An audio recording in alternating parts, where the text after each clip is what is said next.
Assalamualaikum warahmatullahi wabarakatuh. Perkenalkan, kami dari kelompok 9 yang terdiri dari saya sendiri Tika Anggraini, lalu ada teman saya Famanarul Rizkia dan Merdeka Kusuma Bangsa. Kami dari kelas 05 SAKM 003 Prodi Akuntansi Fakultas Ekonomi dan Bisnis Universitas Pamulang. Video ini diperuntukkan untuk memenuhi tugas akuntansi keuangan lanjutan 1. Baik, pada kesempatan kali ini, kelompok kami akan membahas mengenai organisasi nirlaba. Yang pertama, definisi organisasi nirlaba. Organisasi nirlaba atau non-profit organization adalah organisasi yang tujuan utamanya untuk mendukung suatu isu atau persoalan di masyarakat tanpa mengomersialkannya atau mencari keuntungan atau laba moneter.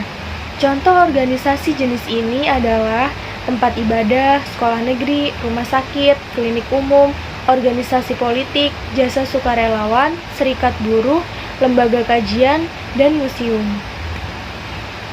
Selanjutnya ada ciri-ciri organisasi nirlaba. Yang pertama yaitu sumber daya entitas berasal dari para penyumbang yang tidak mengharapkan pembayaran kembali atas manfaat ekonomi yang sebanding dengan jumlah sumber daya yang diberikan. Lalu yang kedua, menghasilkan barang dan atau jasa tanpa bertujuan untuk menumpuk laba. Dan kalau suatu entitas tersebut menghasilkan laba, maka jumlahnya tidak pernah dibagikan kepada para pendiri atau pemilik entitas tersebut. Yang ketiga, tidak adanya kepemilikan seperti lazimnya pada organisasi bisnis, dalam arti bahwa kepemilikan dalam organisasi nirlaba tidak dapat dijual, dialihkan, atau ditebus kembali, atau kepemilikan tersebut tidak mencerminkan pembagian sumber daya entitas pada saat likuiditas atau pembubaran entitas. Selanjutnya yaitu dasar pemikiran akuntansi organisasi nirlaba. Di Indonesia, Departemen Keuangan Republik Indonesia membentuk Komite Standar Akuntansi Keuangan Pemerintah Pusat dan Daerah.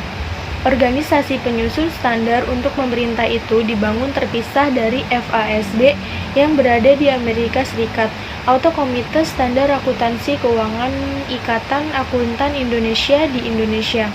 Karena karakteristik entitasnya berbeda, entitas pemerintah tidak mempunyai pemegang saham atau semacamnya, memberikan pelayanan kepada masyarakat tanpa mengharapkan laba dan keuntungan.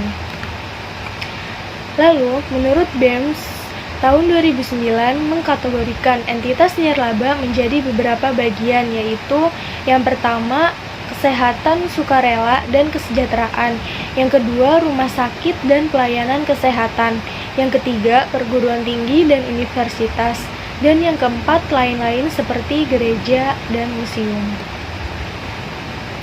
Selanjutnya ada tujuan laporan keuangan organisasi nirlaba. Diatur dalam Statements of Financial Accounting Concept atau SFAC nomor 4. Yang pertama yaitu memberikan informasi yang dapat bermanfaat untuk penyedia serta calon penyedia sumber daya. Yang kedua, laporan keuangan yang tersedia digunakan sebagai dasar penilaian atas pelayanan yang telah atau akan diberikan oleh organisasi nirlaba, serta memprediksi kemampuan organisasi di masa yang akan datang. Lalu yang ketiga, laporan keuangan juga digunakan untuk melakukan penilaian atas kinerja manajer organisasi nirlaba dalam mengelola sumber daya yang diberikan kepada organisasi nirlaba. Di sini ada tujuan laporan keuangan organisasi nirlaba.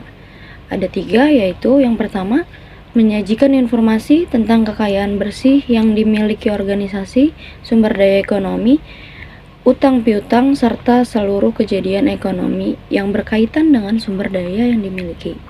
Yang kedua, menyajikan informasi mengenai pengukuran yang dipilih secara periodik, mengenai perubahan jumlah maupun kondisi sumber kekayaan bersih milik organisasi. Yang ketiga, menyajikan informasi terkait penggunaan dana, penggunaan sumber daya kas, utang serta pembayarannya, serta faktor lain yang mempengaruhi likuiditas organisasi. Contoh organisasi nirlaba, yang pertama ada organisasi kesejahteraan sosial masyarakat, yang kedua ada yayasan sosial, yang ketiga ada yayasan dana, misalnya Pundi Amal SCTV, RCTI Peduli, dan yang ketiga ada lembaga advokasi, contohnya Kontras, perlindungan kekerasan dalam rumah tangga. Yang keempat ada Balai Keselamatan, yang kelima ada Konversi, yang keenam ada Lingkungan, dan yang terakhir ada PMI.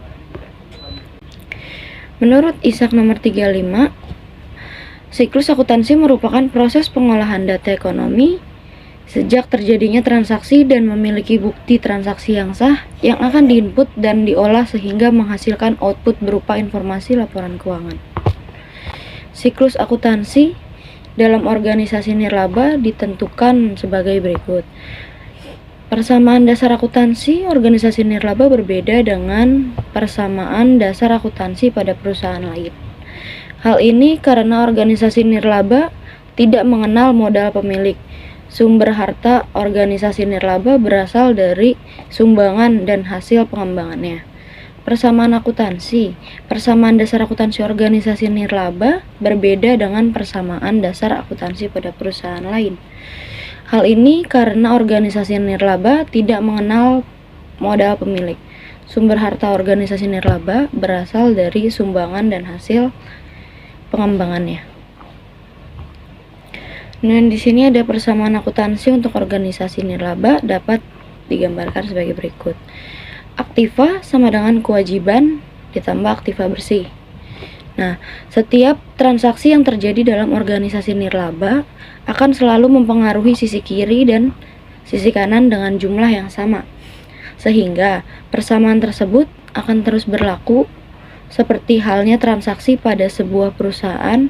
Pada organisasi nirlaba juga terdapat transaksi yang berhubungan dengan pendapatan dan beban organisasi.